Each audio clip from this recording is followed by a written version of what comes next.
আজকে আমরা অবতল দর্পণের ৬টি কেস এবং উত্তল দর্পণের একটি কেস সম্পর্কে জানব এবং শেষের দিকে আমরা অবতল দর্পণ এবং উত্তল দর্পণের সূত্রগুলো নিয়ে একটু আলোচনা করব। অবতল দর্পণে বস্তুর অবস্থান, প্রকৃতি এবং আকৃতি নির্ণয়। লক্ষ্যবস্তু যদি অসীমে থাকে, অর্থাৎ কোনো একটা লক্ষ্যবস্তু যদি অসীমে থাকে, যেমন সূর্য, চাঁদ, এরকম যদি অনেক দূরে থাকে, তখন এটার বিম্ব কোথায় হবে? এটার বিম্বের অবস্থান হবে ফোকাসে।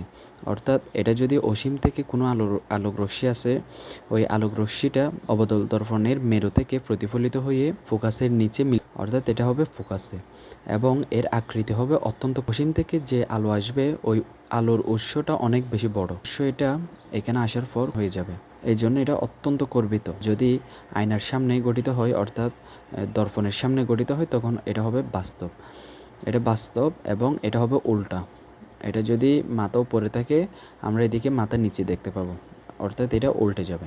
এরপর আছে লক্ষ্যবস্তু যদি অসীম এবং বক্রতার কেন্দ্রের মধ্যে অবস্থান করে, অর্থাৎ লক্ষ্যবস্তু যদি অসীম এবং বক্রতার কেন্দ্র, এটা হলো বক্রতার কেন্দ্র, এটার মাঝখানে যদি অবস্থান করে, তখন এর একটা মাথা থেকে একটা রশ্মি আমাদের বক্রতার কেন্দ্র বরাবর সরাসরি যাবে, আবার একই পথে এটা ফিরে আসবে।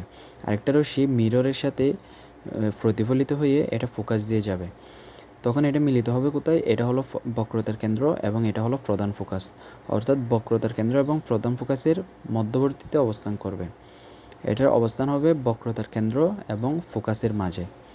তারপর এটা হবে ক্ষুদ্র, অর্থাৎ কর্বিত। এটা যে যত বড় ছিল প্রায় এর কাছাকাছি, কিন্তু একটু ছোট, তাই এটা হবে কর্বিত। কিন্তু এর আগের বারে আমরা দেখছি অসীম থেকে আসলে এটা অনেক বড় একটা উৎস থেকে আসে, কিন্তু এখানে আমরা খুব ছোট পরিমাণ দেখতে পাই, তাই এটা ছিল অত্যন্ত কর্বিত, কিন্তু এখানে শুধু কর্বিত। তারপর এটা হবে বাস্তব, যেহেতু মিররের সামনে গঠন হচ্ছে প্রতিবিম্ব, তাই এটা হবে বাস্তব এবং এটা উল্টা। অবস্থান হবে বক্রতার কেন্দ্র এবং ফোকাসের মাঝে। বক্রতার কেন্দ্র এবং ফোকাসের মাঝে এটার অবস্থান হবে। লক্ষ্যবস্তু যদি বক্রতার কেন্দ্রে অবস্থান করে, তখন এর প্রতিবিম্ব বক্রতার কেন্দ্রে গঠিত হবে।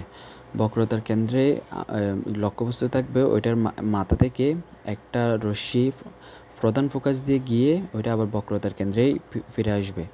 আবার আরেকটা রশ্মি মিররের সাথে বাড়ি গিয়ে এটা প্রধান ফোকাস দিয়ে বক্রতার কেন্দ্রের নিচে মিলিত হবে। এখানে প্রতিবিম্ব বস্তুর সমান হবে এবং বক্রতার কেন্দ্রে অবস্থান করবে। এটা যেহেতু মিররের সামনেই অবস্থান করে, তাই এটা হবে বাস্তব এবং উল্টা। লক্ষ্যবস্তু বক্রতার কেন্দ্র এবং প্রধান ফোকাসের মধ্যবর্তী যদি অবস্থান করে কোনো একটা জায়গায়, তখন এর প্রতিবিম্ব হবে বিবর্ধিত এবং এটা বাস্তব উল্টা। আমাদের অবতল দর্পণের 6টা কেসের মধ্যে ফার্স্টটাই হবে বাস্তব এবং উল্টা, কিন্তু একটা শেষের দিকে 6 নাম্বারটা হবে অবাস্তব। এটা বাস্তব এবং উল্টা। এটা যেহেতু বক্রতার কেন্দ্র এবং ফোকাসের মধ্যবর্তী স্থানে অবস্থান করে, তাই এর প্রতিবিম্ব গঠন হবে অসীম এবং ফোকাসের মাঝে। লক্ষ্যবস্তু ফোকাস এবং মেরুর মাঝে যদি অবস্থান করে, তখন এখানে আমাদের মিররের সামনে কোনো প্রতিবিম্ব গঠন হয় না, এটি মিররের পিছনে গিয়ে গঠিত হয়, তাই এটি হবে অবাস্তব এবং সোজা। যেহেতু মাথা উপরে ছিল, মাথা উপরেই দেখা যাচ্ছে, তাই এটা হবে সোজা।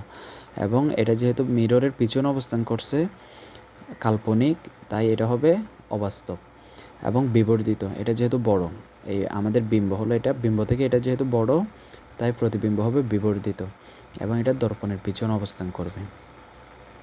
এরপর আসে উত্তল দর্পণ। উত্তল দর্পণে একটা মাত্র কেস, এটা আমরা প্রতিবিম্ব বস্তু যেখানে রাখি না কেন, এটা সবসময় মিররের পিছনে অবস্থান করবে এবং এটা কর্বিত হবে, ছোট হবে, তাই এটা হবে অবস্থান দর্পণের পিছনে এবং আকৃতি হবে কর্বিত।